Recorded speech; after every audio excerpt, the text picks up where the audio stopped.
السلام علیکم ورحمۃ اللہ وبرکاتہ ان الحمد للہ والصلاة والسلام علی رسول اللہ وعلی آلہ وصحبہ اجمعین اعوذ باللہ السمیع العلیم من الشیطان الرجیم قال اللہ تعالی فی کتابہ المحکم واذکروا اللہ کثیرا لعلکم تفلحون۔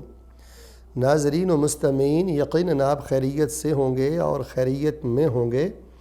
اللہ تبارک و تعالیٰ آپ کے لیے خیر کے سب دروازے کھول دے۔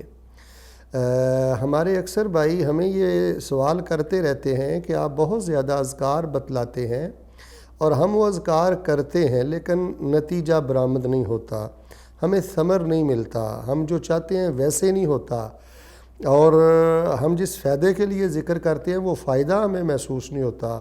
تو یہ کیا وجہ ہے؟ ذکر میں طاقت نہیں ہے یا ہمارے پڑھنے میں کوئی کوتاہی ہے؟ تو میں یہ سمجھتا ہوں یہ ایک بڑا اہم سوال ہے، اور یقین مانیے یہ ہر دوسرے مسلمان کا سوال ہے، چونکہ ایسے ہوتا ہے۔ ایک مسلمان ذکر کرتا ہے، پڑھتا ہے، بظاہر وہ پابندی بھی کرتا ہے، لیکن وہ جو نتائج چاہتا ہے وہ اسے نہیں ملتے۔ تو اب کوتاہی کہاں پہ ہے؟ کرنے والے میں کوتاہی ہے یا کوئی الفاظ میں، اذکار میں وہ طاقت نہیں رہی؟ تو اس حوالے سے ہم چند قیمتی گزارشات آپ کے پیش خدمت کرنا چاہتے ہیں، جس سے انشاءاللہ آپ کو سکون ہوگا اور آپ کے جو کافی مغالطات ہیں انشاءاللہ وہ دور ہوں گے۔ سب سے پہلی بات یہ ہے یہ جو اذکار ہیں، دعائیں ہیں، قرآنی اور نبوی وظائف ہیں، یہ اللہ تبارک و تعالیٰ کے سامنے عاجزی و انکساری ہے، ایک ریکویسٹ ہے، ایک گزارش ہے، مؤدبانہ اپیل ہے۔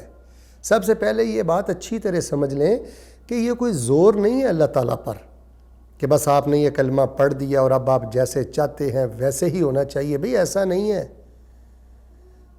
ایسا نہیں ہے۔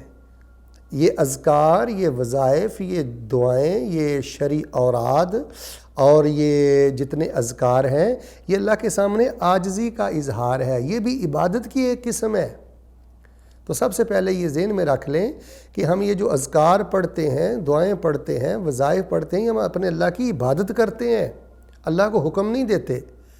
اور پھر دوسری بات آپ یہ ذہن میں رکھیں کہ ضروری نہیں ہے کہ ذکر کی وجہ سے اور دعا کی وجہ سے اور وظیفے کی وجہ سے جو آپ چاہتے ہیں ویسا ہی ہو۔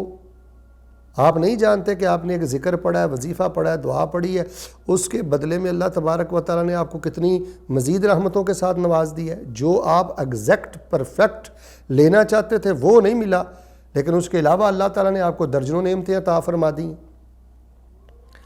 اس ذکر اور اس وظیفے، ورد اور دعا کی وجہ سے اللہ نے کئی مصائب آپ سے دور کر دیے۔ پھر یہی اذکار، یہی وظائف اور یہی دعائیں آپ کے لیے قیامت کے روز نیکیوں کا بہت بڑا ذخیرہ بنے گی۔ تو سب سے اہم ترین بات جاننے کے بعد کہ یہ جو اذکار ہیں، وظائف ہیں، یہ عبادت ہے، یہ حکم نہیں ہے، یہ آرڈر نہیں ہے۔ اور دوسری بات یہ ہے کہ جو ایگزیکٹ آپ فائدہ چاہتے ہیں اگر وہ نہیں ملا تو اس کا یہ مطلب نہیں ہے کہ سرے سے فائدہ نہیں ہوا، درجہ بلند ہوا ہے، گناہ معاف ہوا ہے اور دیگر فوائد آپ کو ملے ہیں، کئی مشکلات آپ کی دور ہوئی ہیں، قیامت کے روز نیکیوں کے انبار ہیں۔ اور پھر تیسری سب سے اہم ترین بات یہ ہے کہ واقعتاً پڑھنے والے کہ ہاں بھی کوتاہی ہوتی ہے، وہ پورے یقین کے ساتھ نہیں پڑھتا۔ اب میں نے بیسیوں ایسے لوگ دیکھے ہیں، وہ کہتے ہیں ٹھیک ہے شیخ صاحب آپ نے یہ ذکر بتایا ہے، ہم ٹرائی کر کے دیکھ لیتے ہیں۔ بھئی شرم نہیں آتی؟ قرآنی اذکار، نبوی اذکار، ان پہ ٹرائی کرتے ہو جی، پڑھ کے دیکھ لیتے ہیں، کیا دیکھنا ہے آپ نے؟ تو یہ ٹرائی والا ماحول نہ رکھیں اور پڑھ کے دیکھ لیتے ہیں، یہ کیا بات ہوئی؟ پورے اخلاص اور یقین سے پڑھیں اور یہ ذہن بنا کے پڑھیں کہ نہ اس سے آگے میرے پاس کچھ ہے، نہ اس سے پیچھے میرے پاس کچھ ہے، یہی میرا سب کچھ ہے۔ جب آپ پورے یقین سے اور پھر اس کے ساتھ پوری محبت کے ساتھ پڑھیں۔ اب میں نے کئی لوگوں کو دیکھا ہے کہ وہ پابندی بھی کرتے ہیں اور بظاہر یقین بھی ہوتا ہے، لیکن ایک محبت نہیں ہوتی، ایک لگن نہیں ہوتی ان کی پڑھائی میں، اذکار میں توجہ نہیں ہوتی۔ تو تیسری اہم ترین بات یہ ہے کہ اپنے اندر یقین پیدا کریں، اخلاص پیدا کریں اور پوری لگن اور پوری محبت کے ساتھ پڑھیں۔ ایسے نہیں ہوتا کہ آپ قرآنی ذکر پڑھیں اور نبوی ذکر پڑھیں اور اس کا کوئی نتیجہ برآمد نہ ہو اور آپ کو فوائد حاصل نہ ہو اور دین و دنیا کے خزانے نصیب نہ ہو، ایسا سرے سے ممکن نہیں ہے۔ اور پھر سب سے اہم ترین بات جو ہم آخر میں آپ کو بتلانا چاہتے ہیں وہ یہ ہے وَاذْكُرُوا اللَّهَ كَثِيرًا لَعَلَّكُمْ تُفْلِحُونَ۔ اگر آپ نتیجہ لینا چاہتے ہیں، فائدہ لینا چاہتے ہیں، خیر لینا چاہتے ہیں تو اللہ تبارک و تعالیٰ کا ذکر کثرت کے ساتھ کریں۔ مثال کے طور پہ آپ بیمار ہیں، اللہ نہ کرے شوگر ہے، کینسر ہے، معذور ہے، اور آپ چاہتے ہیں اللہ آپ کو شفا دے، آپ بیٹھے بیٹھے لیٹے لیٹے چلتے پھرتے روزانہ سورۃ الفاتحہ ہزاروں کی تعداد میں پڑھ دیں۔ ہم نے کبھی دعویٰ نہیں کیا، لیکن یہ میں بات آپ کو پورے وثوق اور رسوخ سے کہتا ہوں کہ جو انسان سورۃ الفاتحہ کو اپنی زبان کا ورد بنا لیتا ہے، چلتا پھرتا بیٹھتا اٹھتا شفا کی نیت سے سورۃ الفاتحہ پڑھتا رہتا ہے، اس کے جسم میں بیماری نہیں ٹھہر سکتی۔ اگر آپ بیمار ہیں تو کل آپ نے کتنی ہزار دفعہ سورۃ الفاتحہ پڑھی ہے؟ سورۃ الفاتحہ پڑھ کے خود کو دم کریں۔ جب تک رات کو نیند نہیں آتی سورۃ الفاتحہ پڑھتے رہیں، لا حول ولا قوت الا باللہ پڑھتے رہیں، لا حول ولا قوت الا باللہ پڑھتے رہیں۔ اسی طرح کوئی شیطانی وسوسات ہیں تو آیت الکرسی ہے، مرارن و تکرارن و استمرارن و بار بارن پڑھتے رہیں آیت الکرسی۔ ہم کیا کرتے ہیں؟ ادھوری 3-4 دفعہ پڑھتے ہیں، پھر ہم رستے میں چھوڑ دیتے ہیں۔ اگر آپ کو 3 پنکھوں کے ساتھ ہوا نہیں ملی تو آپ پنکھے 5 کریں گے کہ وہ 3 پنکھے بھی آپ بند کر دیں گے؟ تو اگر اللہ نہ کرے کوئی شیطانی وسوسات ہیں، جادو ہے، کسر ہے، کوئی ایسے معاملات ہیں تو آپ آیت الکرسی کی تعداد بڑھا دیں۔ معوذتین قل اعوذ برب الفلق قل اعوذ برب الناس، اس کی تعداد بڑھا دیں۔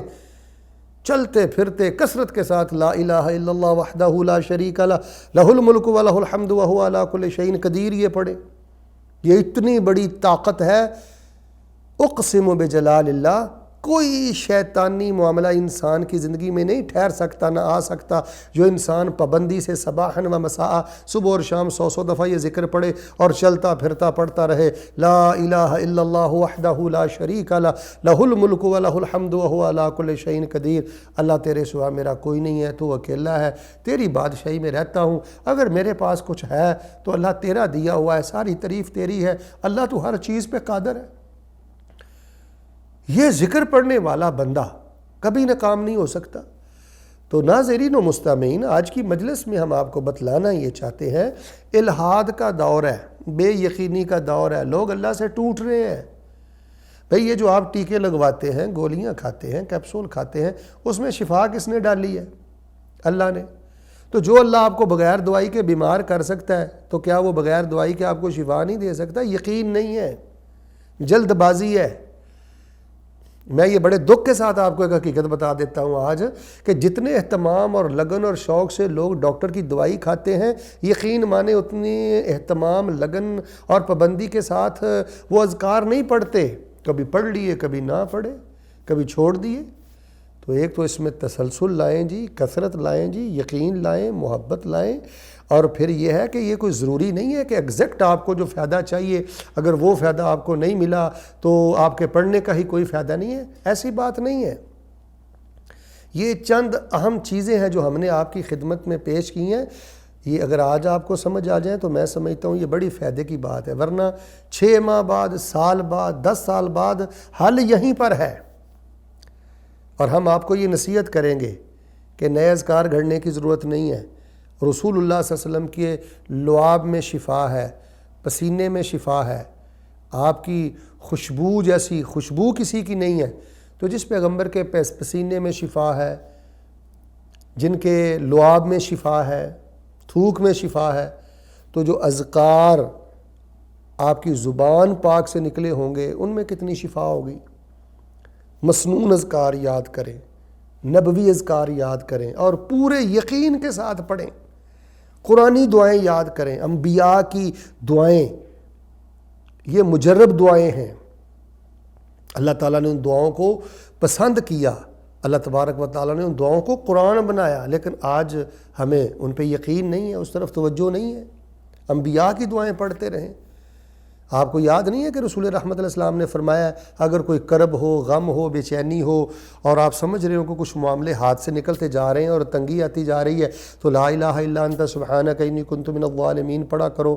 ہو نہیں سکتا کہ بندہ کرب میں، دکھ میں پڑے اور اللہ خیر کے دروازے نہ کھولے۔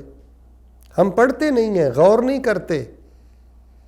تو اللہ جل شانہ کے حضور دعا ہے جی اللہ تعالیٰ ہمیں ذکر والی زبان عطا فرمائے۔ اللہم انا نسألک لسانا ذاکرا، اللہ تعالیٰ ہم آپ سے سوال کرتے ہیں کہ گلے شکوے کرنے والی نہیں، اللہ تعالیٰ ہمیں ذکر والی زبان نصیب فرما اور ہمیں معرفت نصیب فرما کہ ہم پہچان کر ذکر کریں۔ ہم الفاظ تک رہتے ہیں، رٹے تک رہتے ہیں، لفظوں تک رہتے ہیں، ہم معنی میں نہیں اترتے، گہرائی میں نہیں اترتے۔ یہی وہ ہماری کوتاہیاں ہیں کہ جس کی وجہ سے ہمیں کما حق و اذکار سے فوائد حاصل نہیں ہوتے۔ اللہ جل شانہ مجھے اور آپ کو اذکار کی برکت نصیب فرمائے، ثمرات نصیب فرمائے، اذکار کی محبت نصیب فرمائے، اذکار میں اللہ زندہ رکھے اور ہم جب دنیا سے جائیں تو ہماری زبان پر اللہ کا ذکر ہو، ہم اللہ تبارک و تعالیٰ کا ذکر کرتے ہوئے دنیا سے جائیں، اور آخرت میں والذاکرین اللہ کثیرا والذاکرات اعد اللہ لہم مغفرہ واجرا عظیما۔ اللہ تعالیٰ ہمیں ذکر والوں کے ساتھ اٹھاتے ہوئے اپنی مغفرت اور اللہ تعالیٰ ہمیں اجر عظیم عطا فرمائے۔ سبحان ربک رب العزت عما یصفون وسلام علی المرسلین والحمد للہ رب العالمین۔